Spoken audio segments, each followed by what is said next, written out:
Bismillahirrahmanirrahim. Assalamualaikum warahmatullahi wabarakatuh. Alhamdulillahil karim ar-Rahman 'allamal Qur'an khalaqal insana 'allamahul bayan.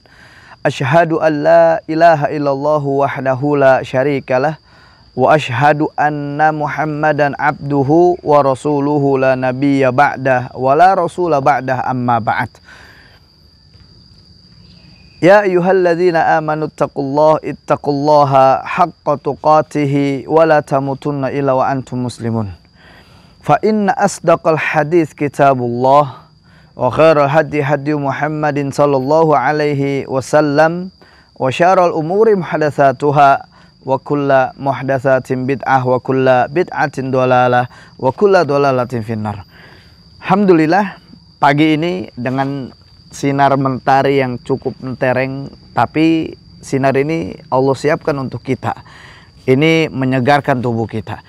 Bahkan kalau kita lihat bagaimana kisahnya para pemuda Ashabul Kahfi, itu juga dijelaskan bagaimana sinar matahari itu dibutuhkan sebenarnya, ya. Ini sebuah nikmat yang sangat besar yang Allah berikan kepada kita semua. Namun lagi-lagi di dalam pertanyaan sederhana kitanya adalah, sudahkah kita bersyukur kepada Allah atas nikmat yang Allah sudah berikan kepada kita? Oleh karenanya di pagi ini, di siang ini, di sore ini, di malam ini, mungkin ada yang nontonnya siang, sore, malam, makanya perlu sekali kita bersyukur kepada Allah Subhanahu wa Ta'ala, karena syukur itu penting sekali di dalam kehidupan kita.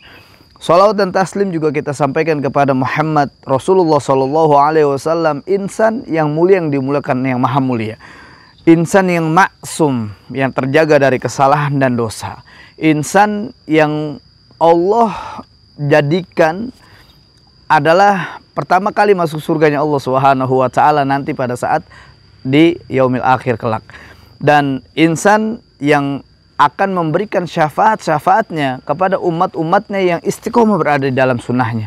Insya Allah kita termasuk umatnya yang istiqomah berada di dalam sunnahnya Rasulullah SAW. Apalagi pembahasan di episode sebelumnya, keberkahan ada dalam sunnah. Insya Allah kita semua berharap Allah jadikan kita sebagai umatnya yang istiqomah menjalankan sunnahnya sampai yaumul qiyamah. Amin Allahumma amin. Alhamdulillah, semua yang dimuliakan Allah Subhanahu wa Ta'ala, dilanjut akan episode yang sebelum kita bahas tentang peradaban ruqyah di zaman primitif, di zaman Babilonia, peradaban Yunani, dan di kali ini kita akan bahas tentang ruqyah di zaman Arab Jahiliyah. Arab Jahiliyah ini Arab sebelum Islam, ya. Jadi kalau kita mau tahu, lawan kata Islam adalah jahiliyah, lawan kata iman adalah kufur, ya. Makanya sebelum Islam sebenarnya sudah ada sejak dari zaman Nabi Adam alaihissalam. Tapi Arab Jahiliyah sebelum Rasulullah berdakwah ke kalangan Arab di saat itu. Nah, sebelum Rasulullah SAW diutus sebagai Rasul kepada bangsa Arab, telah tersebar satu keyakinan terhadap hal-hal yang berkaitan dengan jin dan syaitan. Mereka begitu memiliki sensitivitas terhadap dunia gaib dan pengaruhnya, sehingga membuat mereka takut.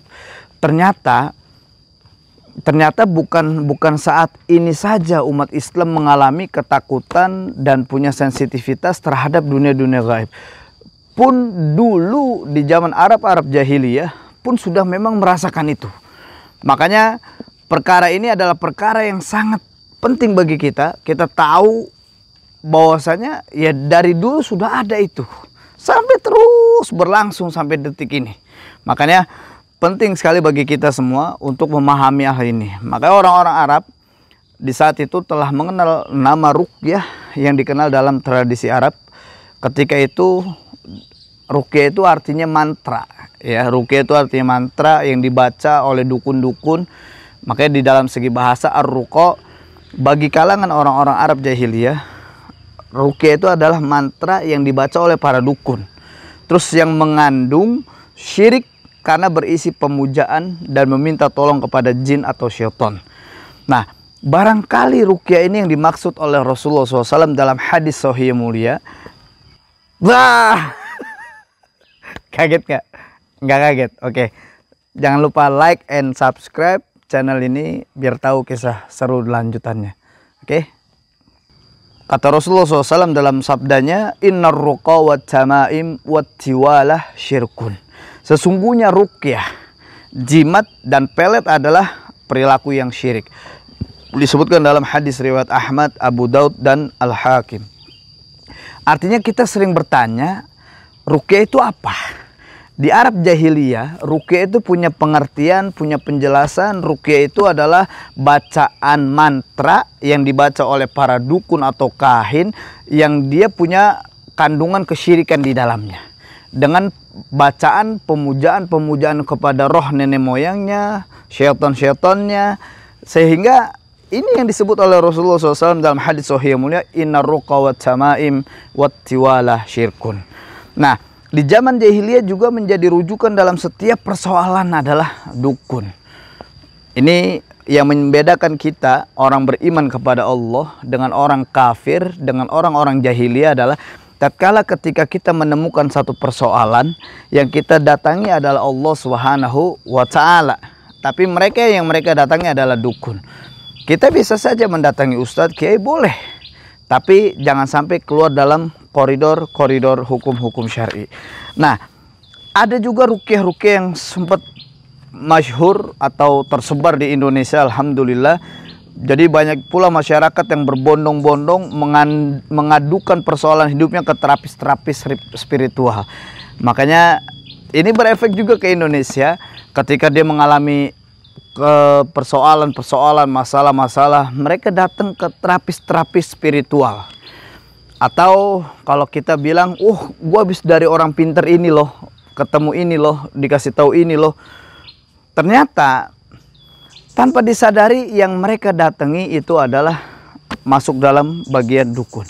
Jadi meskipun dalam praktiknya tidak disebutkan adanya penggunaan mantra secara khusus, ini perlu saya ulang lagi.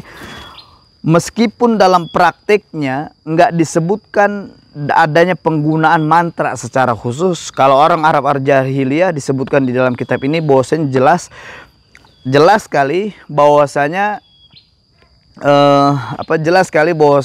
mereka membaca mantra yang memang memuja-muja.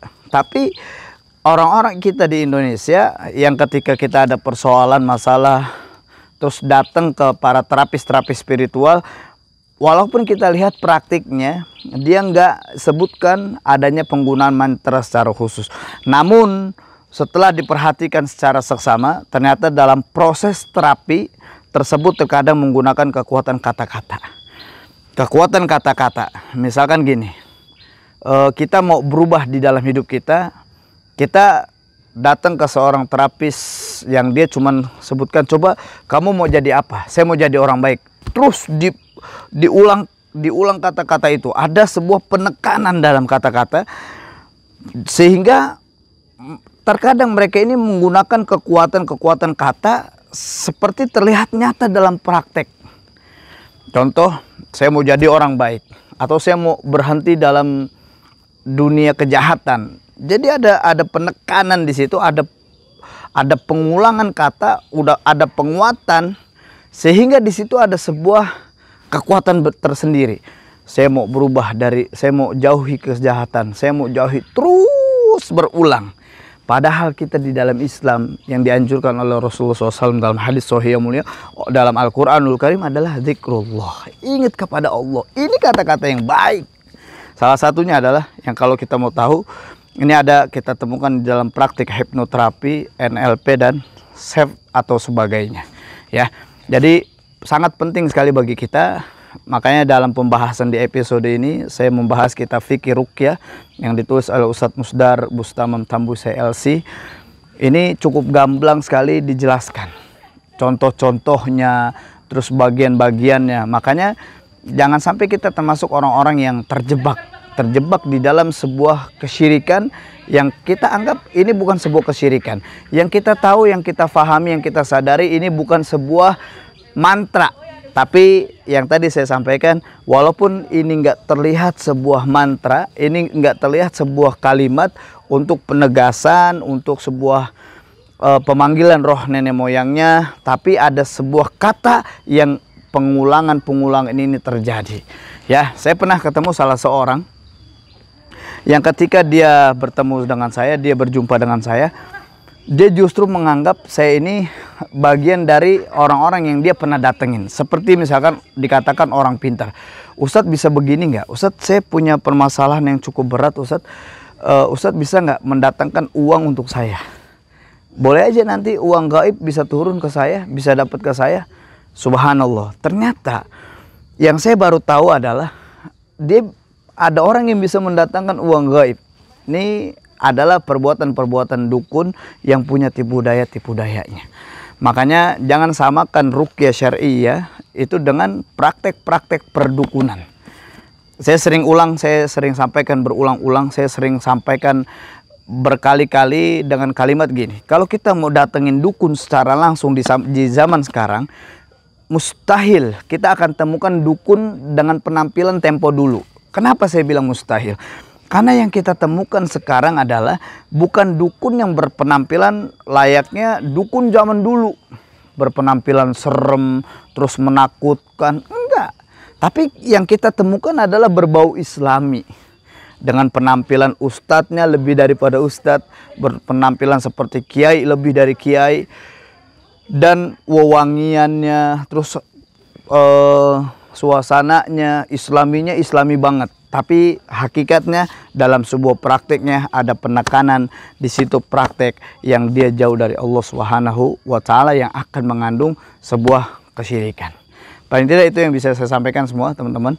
Semoga dari yang saya sampaikan ini mendapatkan sebuah manfaat dan akan ada ibrah yang bisa kita ambil di dalamnya.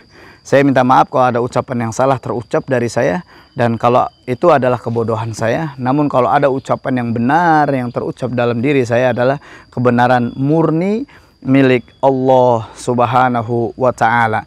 Barakallahu fikum wa faqakumullahu. Wassalamualaikum warahmatullahi wabarakatuh.